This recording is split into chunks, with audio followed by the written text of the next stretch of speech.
Let's look at the way the network and the system works. You have the mobile devices, you have the network, you have the positioning component, you have the applications as a service provider and the data and content provider. How do you find, as a representative of a services company, Mike, how do you find working together with these people? Is it easy or is it a hard sell?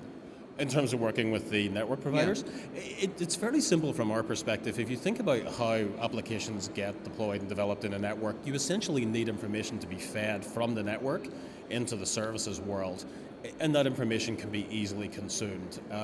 So we've talked a lot in the past about our vision of Telco 2.0 and how that relates to Web 2.0 and the interaction between discrete web services. Essentially, exposing location information into the Web 2.0 world allows you to consume that and use it for other applications. So for instance, it's very easy to combine that location information with a mapping service, plot where someone is, and then give them directions to the nearest restaurant or the nearest pub or wherever you might like to go, Martin. And of course the service providers are very keen to have this available because they can make money from the advertising and all the rest of it. What do you see as being the main difference, Michael, between the state of the market in North America and the state of the market in other parts of the world where, certainly in parts of Europe and certainly in the Far East, applications are rather more advanced? I think what you see is throughout Europe and the Far East, you see an advancement in the LBS capabilities that didn't exist. It doesn't exist in the United States today. I think it's starting to come across the pond, so to speak, and I think that they're starting to realize that LBS capabilities exist because of the location that exists today and the accurate location that has, plus the ability of the take that people are looking at. When you see, like for instance, navigation type services, which are becoming very prevalent in the United States today, people look at that and see that as an application of location-based services. And as that becomes more prolific throughout the United States, I think these other services that Mike has been talking about will continue to grow in an exponential way. And what about TruePosition itself? What are your plans for the company? How far do you want to get out there? Well, we expect to be part of all of this. We're going to provide the location. We will provide certain services that will be necessary to support and work in partnership. I think when you talk about partners, we are one of those people that are sitting at the table, one of the companies that are there providing the information that's necessary in order for everybody to move forward in this arena. $64,000 question for you, Mike. Do you use location-based services yourself? Of course. Give me for example. Local search is a great example, and I think it's becoming more and more compelling. I think you're going to see that. Another great example that I've used and we demonstrate here is what we call a buddy finder service. And essentially what that does is it allows you to take contacts on your IM client, say, hey, if one of these people comes within 50 feet of where I'm standing today, send me an alert letting me know.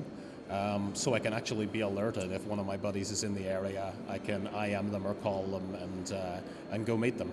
It also has the converse that you can actually, of course, set a buddy avoider system so you can choose who you don't want to bump into. And again, a very useful application. I hope you didn't add me to that list. Huh? Not yet. Not yet. I was going to say, which is the longer list? Yeah. So looking forward then, we see things moving. We've seen the promise over several years at shows like this. And we see it happening in the States, we see it happening in parts of the UK. But again, come back to round things off. How long do you think it will be before it becomes accepted by the user, by the consumer in general, that this becomes a part of life in much the same way as you see in science fiction films? Minority Report, for example, which is probably the best example you've ever seen of push technology on mobile devices. I think it's happening now. I think we're starting to see real meaningful deployments. I think people are starting to embrace these styles of services.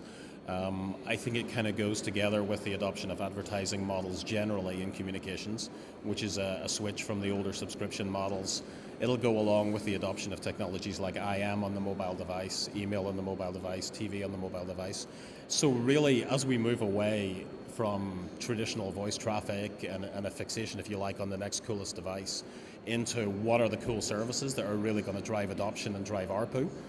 This is absolutely front and center in the telco's arsenal of a capability they have that will enable them to provide extra value-added services and increase their ARPU.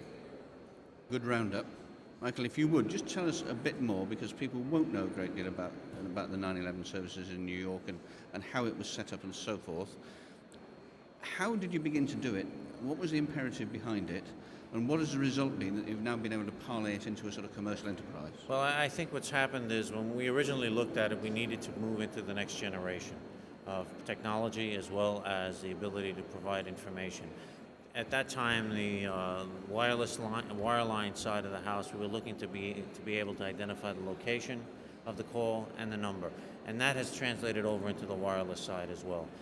We were able at that point to create databases of location and the ability to identify the number that you were calling from. So if someone became incoherent, you wouldn't lose them. And that was one of the keys. You did not want to lose that. Plus you wanted the ability to triage so that you weren't getting random and crank calls all the time. And then when the wireless devices became so prolific and became the order of the day, so to speak, that was added with TruePosition, was able to jump into that fray, and where the FCC requirements were set forth, we were able to put that forward. In New York City, what we did was we were able to fund it, we were able to design it to meet the needs of not only the 7 to 8 million people that live there, but also of all the folks that come and visit us and work in that town.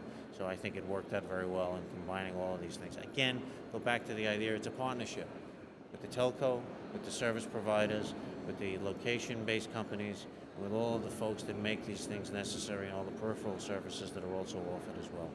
Fascinating stuff. Gentlemen, thanks very much indeed. Pleasure was mine. Thank you.